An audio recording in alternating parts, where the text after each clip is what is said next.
भैया होली की रंग बिरंगी शुभकामनाएं। और इस रंग बिरंगे त्यौहार पर जब एमपी की ये होली एक्सप्रेस रफ्तार पकड़ती है तो यहाँ पर राजनीति के रंग और होली के रंग जब घुल मिल जाते हैं तो कई हंसने और गुदगुदाने के मौके आपको और हमें दे जाते हैं।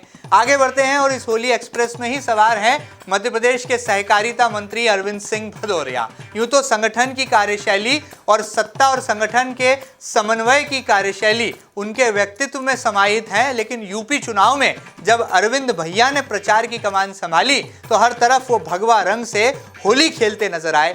अपने स्वभाव से बहुत सरल हैं, सहज हैं, जनता के बीच लोकप्रिय भी हैं और अब तो लगता है कि सरकार के लिए यहाँ पर एक मील का पत्थर भी साबित हो रहे हैं अरविंद भदौरिया। सहकारिता विभाग में नवाचार हो या पुरानी पड़ी ठप्प योजनाओं का सही क्रियान्वयन हो, हर मामले में इस होली पर अरविंद सिंह भदौरिया भगवा रंग से मध्य प्रदेश की 7.5 करोड़ जनता को रंगते दिखाई दे रहे हैं। ये पूरा आसमान भी भगवा है और यूपी में जब बाबा आ गए तो अरविंद भदौरिया जी का सियासी कद खुद ब खुद ऊंचा कर गए। और यहाँ पर जब कहा गया कि यूपी की राजनीति में यानी कि मध्य प्रदेश से लगे यूपी के तमाम विधानसभा क्षेत्रों की बात करें, किसी नेता को जवाबदारी देनी है तो अरविंद सिंह भदौरिया ही पहला नाम भारतीय जनता पार्टी के संगठन के पास उभर कर आया।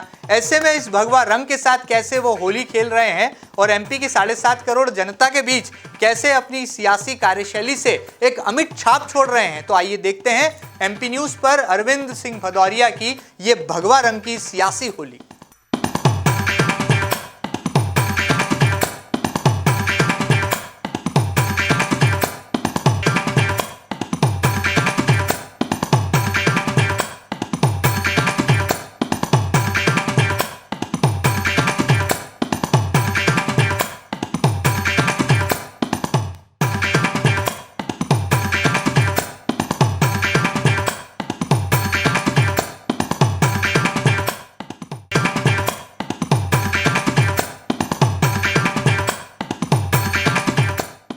आप कितने नंबर 100 में से देंगे? मैं 100 में से 100 नंबर पूरा दूंगा। एक शेर है उर्दू का, अगर मैं मुमतहिल होता यानी एग्जामिनर होता, अगर मैं मुमतहिल होता तो नंबर 100 में 100 देता और नजाकत के अलग देता और लियाकत के अलग देता।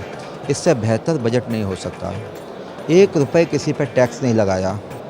बच्चों के लिए अलग से चिंता करने वाला आज़ादी के बाद पहला बजट होगा। मेरा कहना है इंफ्रा पे बड़ा पैसा खर्च किया, क्योंकि इंफ्रा पे जब पैसा खर्च करते तो लोगों को रोज़गार मिलता है। वो बहुत काम किया। जैसे मैं कोऑपरेटिव मिनिस्टर हूँ, 1600 करोड़ रुपए हमको दिए इस बजट में। विषम परिस्थितियाँ कोरोना की रही, पूरे देश भर में, मध्य प्रदेश में भी रही। विषम परिस्थितियों में भी 20% GST में पूरे हिंदुस्तान में 1 नंबर मध्य प्रदेश है। कोई काम रुकने नहीं दिया। मध्य प्रदेश के मुख्यमंत्री शिवराज सिंह चौहान ने लगातार काम किया। इसलिए मुझे लगता है यह जो बजट ये सर्वजन सुखाय, सर्वजन हिताय, सर्वस्पर्शी, सार्वभौमिक, सर्वव्यापी बजट है। किसी भी वर्ग को इस बजट से अछूता नहीं रहा।